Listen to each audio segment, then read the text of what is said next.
Bugatti Chiron Lego car. Most automotive engineers will tell you that building a car from scratch is not easy. It takes hundreds of man-hours and a lot of tinkering to get it right. So you would have to be entirely insane not only to attempt to build one, but to do it out of Lego.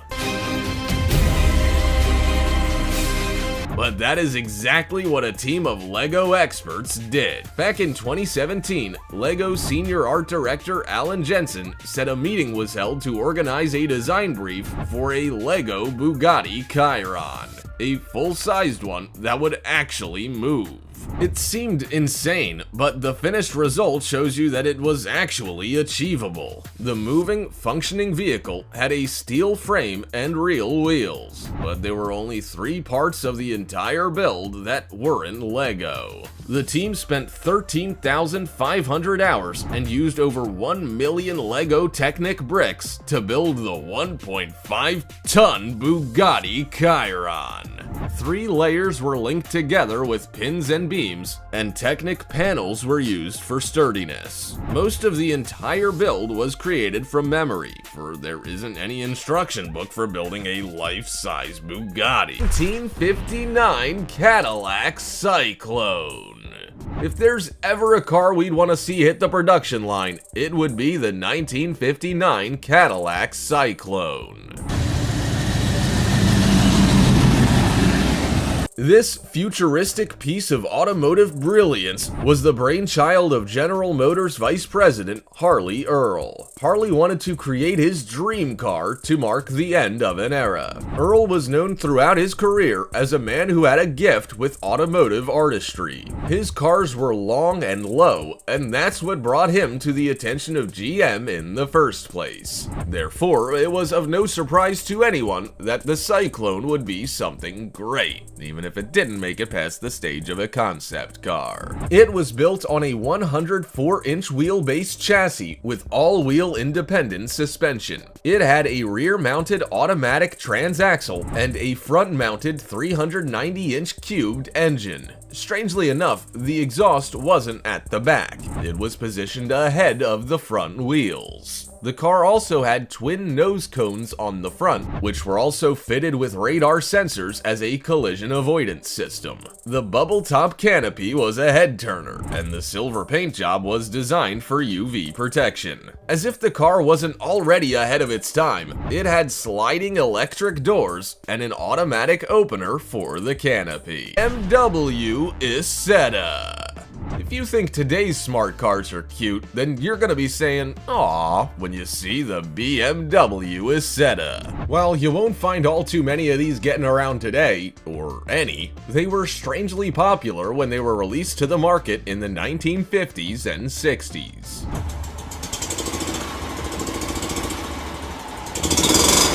BMW released this tiny car in a whopping 45 different colors, and with versions ranging from standard to deluxe. They were also registered in Germany as motorcycles, probably given that they weren't all that much larger than them. Over 160,000 units were sold before cars like the Volkswagen Beetle put an end to the Isetta craze. So what made this little car so special? It was tiny but mighty. It could achieve 60 miles to the gallon, had a swing-away front door with a movable steering column, and all-weather protection. People also enjoyed how economical and easy to park they were, and that they could fit 2 people. But, you know, not a lot else, of course. The BMW may not have been the family car that everyone needed, but it was one of those cars that you just wanted to own because it was so unique. Bloodhound. You won't find too many children who haven't raced their toy cars around the carpet of their homes saying that they've got the fastest car in the world. Most of those kids will grow out of that fast car stage, but others don't. Those children then grow up to produce cars like the Bloodhound, a jet-powered car developed in 2008 to break the land speed record. The Bloodhound was a car that looked like a hybrid of a space rocket and a racing car. Thousands had been spent on developing it to go faster than the speed record of today of 763 miles per hour. However, in 2018, the entire scheme was about to fall over with no funding to take it any further. That was until Ian Warhurst, a Yorkshire businessman, stepped in with the financing to keep it going. Now, the car's future is looking bright. Andy Green will be behind the wheel to attempt to break his own record, and they hope to travel at speeds of up to 1,000 miles per hour by this year or next. Lion! Have you got money to burn but no space up on your driveway for that luxury boat you've always wanted? Then don't worry. All you need is a sea lion. Why buy a boat and a car if you can have a vehicle that is a boat? The Sea Lion is a project that has been set up through Fantasy Ventures by M. Witt. The car has a price tag of $259,500, and it's being designed to travel both on water and land. But if that isn't adventurous enough, the car's creator also wants to make sure it's the world's fastest amphibian car. To do so, he's making sure it's crafted with only the best parts and workmanship money can buy. The body is TIG welded aluminum partnered with CNC milled parts, and it travels at speeds of around 180 miles per hour on land. And that's not without its final engine. It currently has a 174 horsepower Mazda 13B rotary engine, but it will eventually have a 300 to 600 horsepower Renesas RX-8 engine so that it can set the sea speed record. The finished Sea Lion will be able to travel at 45 miles per hour across the water, which is not exactly a snail's pace. Toyota FV2. People often form an emotional attachment to their vehicles. Still, that statement couldn't be any more accurate than with the Toyota FV2. This concept car is a small pod vehicle that you can drive sitting down or standing up. It connects to drivers on a physical and emotional level. You might be wondering how that works, and yes, it is a bit odd. The pod has one wheel in the front and two in the back, and the colors and patterns on the car's exterior reflect the mood of the driver. Strangely enough, this car also doesn't have a steering wheel. You shift your body weight around to move the car forward, backward, left, and right. With the help of image and voice recognition, the car will also collect data about the driver's mood to suggest driving routes. It'll even notice your skill and will offer driving techniques to suit. The car is so far advanced that it almost doesn't seem real. And it's not yet. It was unveiled as a concept at the Tokyo Motor Show in 2013, then again in 2016 at the Chicago Auto Show. There's still no news on when we'll be seeing this emotionally attuned vehicle on our city streets. Phoenix Bamboo Car. We've known for a long time just how versatile bamboo can be. Not only is it a delicious snack for a panda, but it's also something we use to make cutlery, bedding, bicycles, clothing, cutting boards, and more. Now though, we could be making cars out of it. German product designer Albrecht Berkner nailed it, and Filipino designer Kenneth Cobenpue came up with the idea of a car made with a bamboo shell. This lightweight, sustainable form of transport could lead the entire human race to a more sustainable and greener future. The car would have a naturally woven skin of bamboo that would degrade at the same speed as the car itself. But if it did degrade faster, the bamboo shell could be replaced at a minimal cost. The handmade frames could even be customized in different shapes to suit each vehicle owner's preferences. While there's no telling whether this car would ever make it into production, or when, there's no denying it's turned heads. In fact, it even caught the eye of the team at Mercedes-Benz. So watch this space. X flying car. No one likes being stuck in traffic, but if the TFX goes into production, then it's only a matter of time before that's a thing of the past. Imagine being able to get in your car, lift it off the ground, and fly it to work or school. The TFX is a proposed vehicle that could be in production sooner than you think. It has 4 seats and the capability to take off and land without a runway. Terrafugia unveiled the plug-in hybrid electric car in 2013, and significant progress has been made. It has a claimed range of around 500 miles and can travel up to 410 miles while cruising at speeds of 100 miles per hour. The flying car is also fitted with a 99 bhp rotary aircraft engine that powers both wheels for driving and rotors for flying.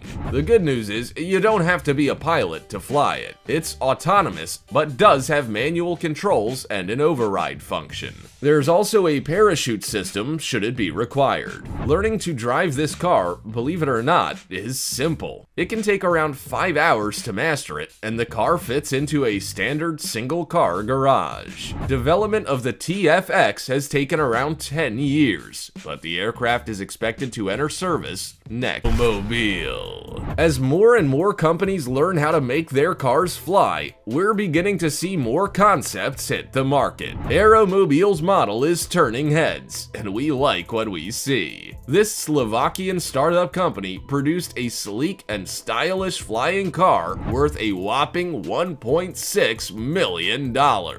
But don't worry, if you're short on cash, you could also buy an entry-level model for just $1.3 million.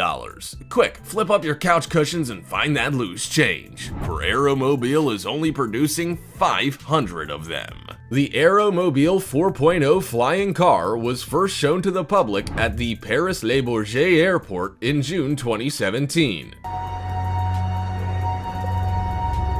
During the International Paris Air Show. The goal of the car was to cut travel time and allow everyday car drivers to travel up to 620 miles far quicker than ever before. Believe it or not, the design of this car has been coming along swimmingly, and people were supposedly able to get their hands on them by 2020, with pre-orders taken beforehand. Time will tell when we see up to 500 Aeromobiles fighting for airspace. Wind Explorer. How often do you catch yourself complaining about the price of gas? Well, maybe you need to stop complaining and start taking action, which is exactly what Dirk Gian and Stefan Simmerer did.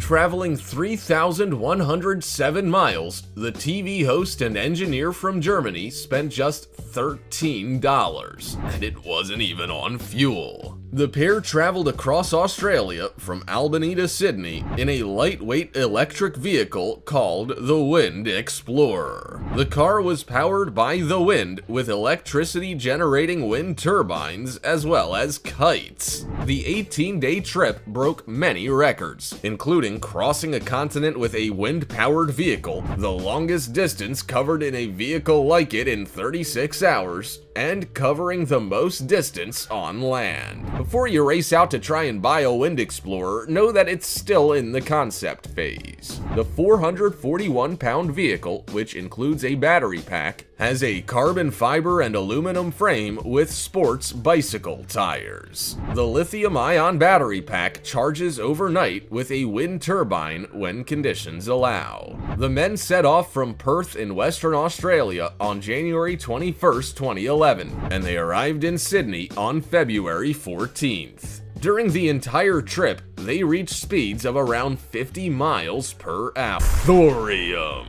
It can often feel like you've only just filled your car with gas, and then it's nearly empty again. It's a never-ending cycle of spending money just to get to the places where you earn it. But what if you could fill up once and then never again? That's what one company is proposing with a vehicle that runs on thorium fuel. Thorium is a dense material that has around 20 million times more energy than coal of the same size. It is a naturally occurring radioactive element that was discovered in 1828 by a Norwegian mineralogist. A Swedish chemist then found it and named it thorium after the god Thor. The company called Laser Power Systems was quite intrigued by this mineral and designed a concept car that would run on it. Just 8 grams of the stuff would let this car run for 1 million miles. As a result, the vehicle would most likely outlive you on a single tank of fuel. The problem is, we're moving away from such types of materials, which means this concept is never likely to take off. Google's driverless car.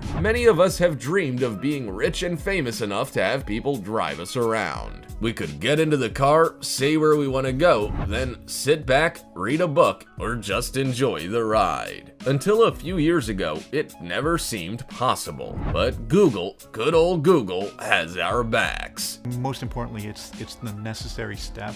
We don't need to be famous, just a bit rich instead. Google's driverless car has been in the project stage since around 2008. They modified the Toyota Prius, played around with Lexus SUVs, and installed things like sensors, cruise control cameras, and spinner laser scanners. But now, they've taken it one step further with a new self-driving car. They became the first company to build one without a steering wheel, accelerator, and brakes. But don't worry, there is an emergency brake. All you need to do is get into the smart car looking vehicle, press the button to start it, input your destination into Google Maps, and relax. The car does all the hard work for you. You can now arrive to work entirely calm rather than frazzled from the trip. Down Ford F-150. The United States is full of F-150s. In fact, it was the best-selling truck in 2019, with over 900,000 units finding new homes. So if you've got one, you're probably gonna find yourself nearly hopping into someone else's at a parking spot at least once. And it took me 6 months to complete. Unless you're Illinois Collision Center owner Rick Sullivan. Of course, he does own an F-150, but unlike any you would have ever seen. It has been paired with a 1991 Ford Ranger to create an upside-down, topsy-turvy vehicle. Rick spent $6,000 and 6 months joining the two trucks together to create his one-of-a-kind and road-legal vehicle. It has 4 wheels spinning in the air, 4 underneath, and an inverted truck body for the passengers. It even has side mirrors at the base to make it look even quirkier. Rick said people are amazed when they see his creation. They even request that he pulls over off the road so they can get a closer look. Rick used his knowledge in the collision industry of seeing many upturned vehicles to create this one-of-a-kind piece of automotive art.